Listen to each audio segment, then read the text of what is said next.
the type of people passing underneath them.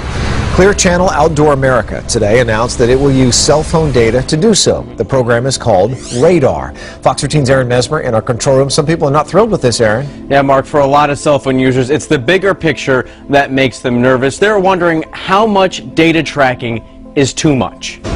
Everywhere you go, you can be tracked, and you might not know it. People are completely unaware, they're oblivious. New at 6, we're just hearing from the Phoenix City Councilman caught on a controversial video denouncing gay marriage in the LGBT community. Never thought I would see the day that men and men would be married.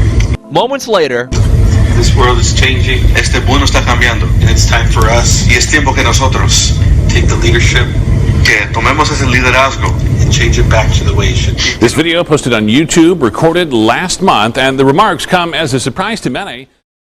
A disturbing video out of Russia has gone viral. It reportedly shows a nanny walking around Moscow, clutching a child's severed head. Russian prosecutors say that a nanny accused of beheading a child in Moscow was not acting alone. The Moscow nanny suspected of beheading a child in her care says, quote, Allah ordered her to commit the crime. Well, she was not a Russian lady. It's hard to say. Maybe she had something wrong in her head. She went on to call herself, quote, Allah's messenger. A woman who says she's a neighbor of the victim's family believes it's the unpredictable nature of the attack which is most unsettling. The producer who murdered his wife and daughter before taking his own life. But the murder-suicide a year ago was far from cut and dry. Tonight, new and disturbing details we've never heard before. The reality is the truth of what happened to David Crowley and his family is stranger and sadder than anyone imagined. To look at the three of them through the Instagram filter of life, it's hard to imagine how it all went so wrong. David Crowley, a talented, promising young filmmaker, his smart and beautiful wife, Kamel, a dietitian, and their adorable 5-year-old daughter, Rania. Tragic loss of an entire family. It looks like David snapped and took the lives of his wife and daughter, and then ultimately himself. And from the start, it was a case wrapped in suspicion and mystery. Here's the red flags. With paranoid theories all over the internet. Guys out here going after the truth get knocked off.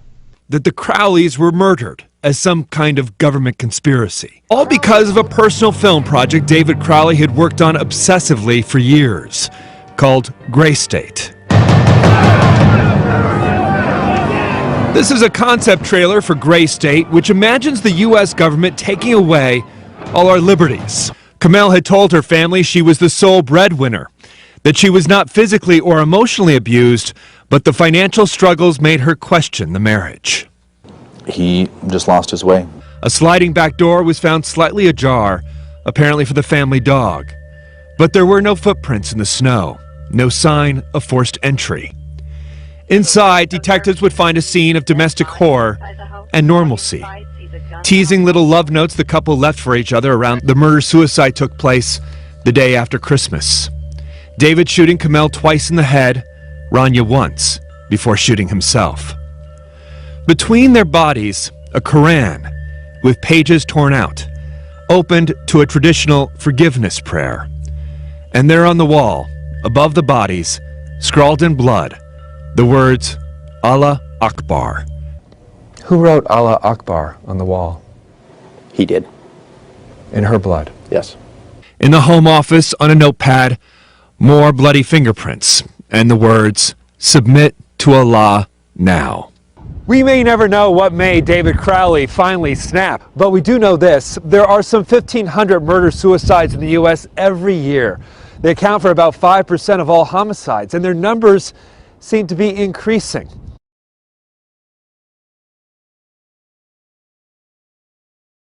But we have no idea what pushed him over the edge. Right, we don't know what the trigger was. Hundreds of pages of police reports, no one ever saw David physically abuse his family. But that's also true with about half of all domestic homicides. There's no prior abuse. A Sunday of worship shattered by gunfire. An Ohio church congregation hears the moment their pastor's life was taken. An Ohio pastor was shot and killed inside his church during a service yesterday morning, and the suspect is his own brother. A fugitive wanted for shooting a pastor in Idaho was arrested yesterday. Well, this drawing is yet another twist in the case of an ex-Camp Pendleton Marine accused of shooting a pastor in Idaho 6 times. Police arrested Kyle Odom at the White House. And joining us with his bizarre 21-page Martian manifesto, Hannah. And guys, in it, he said the aliens are hypersexual, so they controlled his mind and stimulated him to the point of exhaustion. Odom's father, Terry, tells KXLY that he had dinner with his son the night before the shooting, and there was no indication that Odom was planning any type of attack. Odom's dad says the Sunday shooting took them totally by surprise and that Odom is not a violent person. The Secret Service tracked Odom to the White House, where they say he tossed flash drives over the fence. According to his manifesto, Odom believes Martians rule the world. He says dozens of them are U.S. lawmakers who crave control. The manifesto goes into disturbing detail about how the aliens got into his head. He also believes they live deep underground and in the moon. Trust God, we trust Jesus that He's going to work something miraculous through this.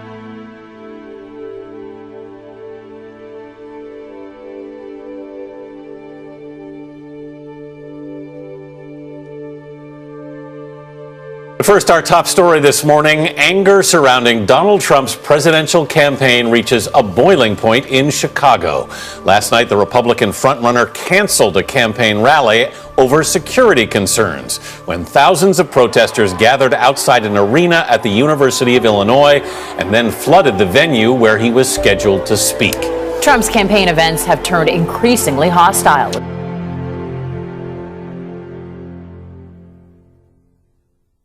Sex offenders can't live within 1,000 feet of a school, but we discovered there is nothing stopping them from voting in one on primary day.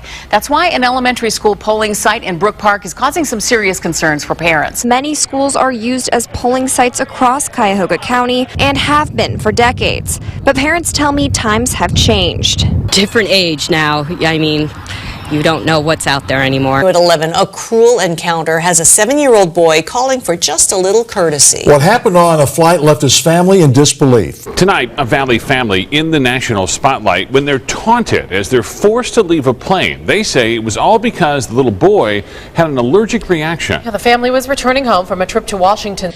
The father is fighting end-stage throat cancer. They were on the trip to make memories, but this is one memory they wish they could forget. So we informed the flight attendant who informed us that, well, there's dogs on every flight, and just smirked. And I'm sad this has to be a memories with my dad. As a dad, you know, I was just hopeless right there.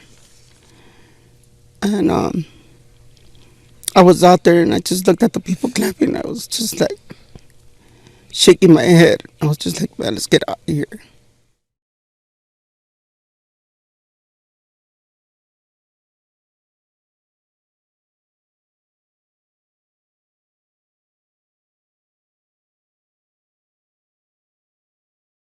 An exciting and rare moment in time. A total solar eclipse is seen across the Pacific tonight. We didn't get to see it here, but amazing pictures are pouring in from a rare celestial event on the other side of the world. People in Southeast Asia experience a total solar eclipse. The rare phenomenon happens when the moon moves in front of the sun, so it casts a shadow on the ground. In some places, the total solar eclipse lasted for 4 minutes, but that is really incredible. And I think that, Matt, in the last couple of years, we've seen so much excitement about what's happening in the sky. You know, we have the blood moon and all the different names for the moons that we've seen come through. Super moon. They get so excited and then the about super blood moon. Well, you showed this on the morning show, and Jason, I love this. It gives you kind of a very unique perspective, and it was planned that way. It was. Alaska Airlines has a trip that goes from Anchorage to Honolulu, and there was an astronomer a year ago who was looking at the coming of this eclipse and noticed, like, hey, there's a flight that goes right through there. Oh my God! Whoa! Look at that! Oh my God! Here we go! Oh my God! It's coming right over us like a storm. Look at this! Oh my God! We're getting close. Getting close. No filter. Oh my God! Corona! There it is. Diamond Bailey's beads. Bailey's beads. Diamond ring. Look at that! Corona! Totality! Totality! Oh my God! Look at that!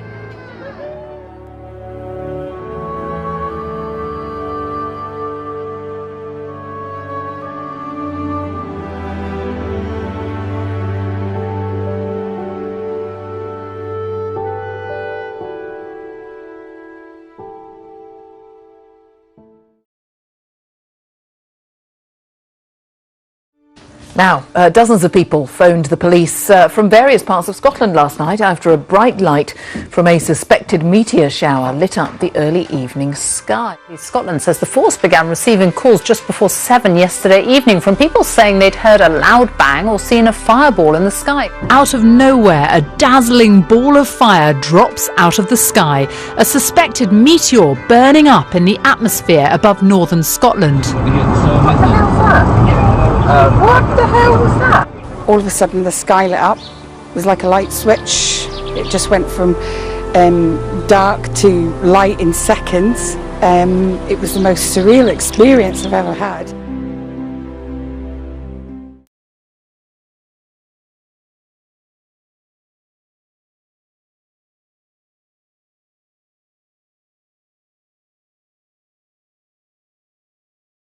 Oh, the things that go boom at night. A mystery boom tonight on Long Island. Some folks in Suffolk County frightened and calling 911. So what exactly was it? Here's Eyewitness News reporter Jim Dolan. Around dinner time last night, many South Shore residents reported something shaking their homes. It's a story you saw first on 12. The whole house shook, the window shook. Start texting my daughter in West Babylon, and they heard it too. It stopped Don Worley right in mid-sentence and shook his home. We were sitting on the couch watching TV, and the whole house started shaking, so we went outside, and all my neighbors were like, "Did you hear that? Did you hear that?" We're like, "Yeah." A noise that could be heard throughout his quiet Lindenhurst neighborhood. A loud boom. Whatever it was, it literally shook the town. It was loud, and it was the same thing we heard, I guess, a month ago. Suffolk police tell us the sound could be heard in several towns, but they have no knowledge of any explosions in the area. 911 calls flooded into dispatchers seconds after the loud... I just got a call from Christina up in Deer Park, and they said they heard something really loud also. Weird, because most of the booms you hear, when you hear something, you hear a car crash or something like that, you can pretty well tell which direction it came from. This, I couldn't identify which direction it came from. It just sounded like just a loud thud. Mysterious loud noises have been concerning residents around Grundy County for weeks. Many people have reported their experiences of these booms, saying they saw a flash of light or felt it shake their house.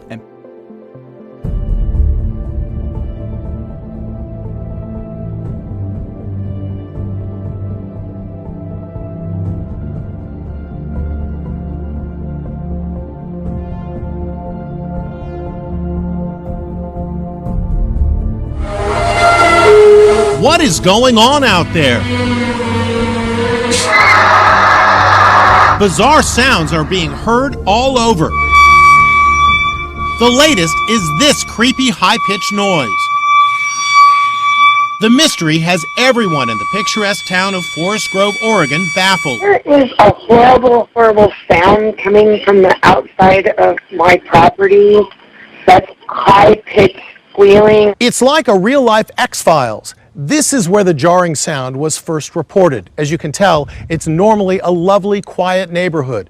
But for the past 2 weeks, residents have been on edge because they don't know what the ear-splitting sound is or where it's coming from.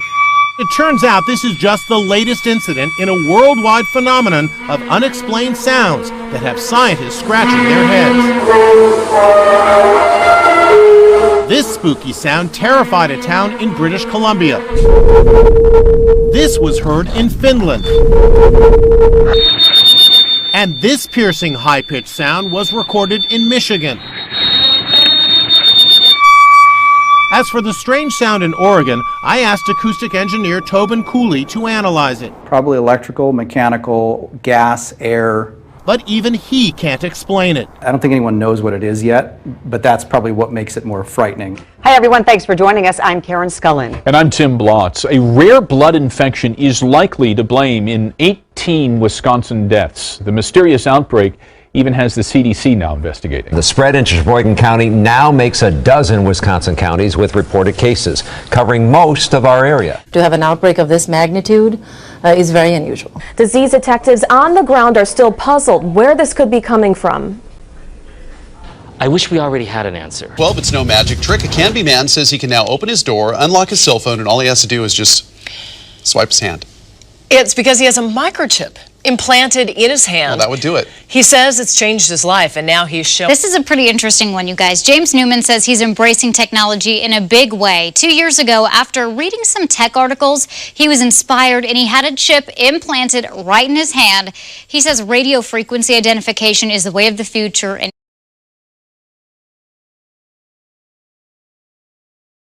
officials are trying to get a handle on the rising number of earthquakes in the state. Another major storm system, this one in the south. We turn next on a Friday night to the other major headline, the historic flooding. States of emergency in several states tonight.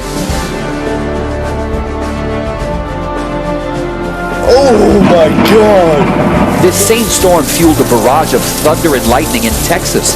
More than 750 strikes hit around San Antonio last night in just a 5-minute time period.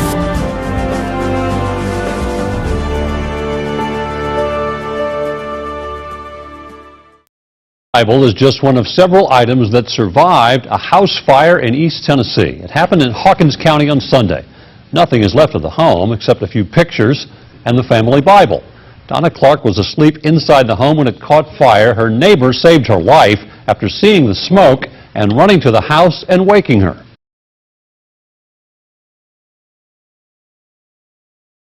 And this is one of several Bibles in the home that remain untouched. It burnt nearly everything around it real bad, but this Bible wasn't touched. It has no smoke spots or no burnt spots anywhere. It looks like it just come out of the store. Their faith, just like the Bible found in the rubble, also remains untouched.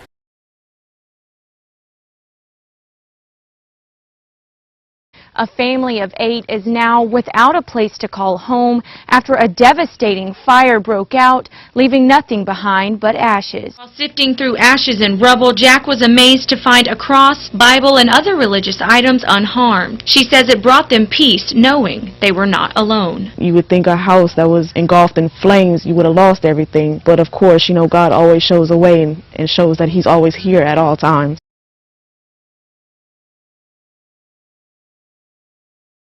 Well, a North Texas couple just starting their lives together lost their home and almost everything inside a fire. This is what they saw when they returned home to the 2700 block of Royal Lane in Irving. You can see the devastation there. Tonight we're learning about the miracle that they did find in the debris. The newlyweds were just starting their lives together. Not even 2 weeks. When a fire consumed their home. And the flames were on top of the ceiling going towards the cabinets. They lost almost everything inside. Everything except our Bible and marriage license. Yes, a Bible and a marriage license. Here's our Bible. Not a page was burned in the Bible. I keep my prayers in here. This is what means the world to us right here. Having our marriage license and our Bible. 2 items saved inside a home where everything else is destroyed. The marriage license was on this table, the Bible on the ottoman. And we wonder every day what it means to have these 2 items. A test of faith that is for certain. It's something that I'll always cherish, and it would always remind me the 2 most important things to me in my life. A lot of things go viral on social media. You kind of scratch your head and don't get. This one was incredibly powerful. It comes from Baltimore. Look at this. It's a young teen praying over the body of a homeless man. It's gone viral now. This was taken by Eric Gaines, a police officer for the University of Maryland in Baltimore. He saw this and he says a lot of people come and shake down the homeless guy, seeing what's in his pockets, he thought this kid was doing the same thing. Then he realized he was actually praying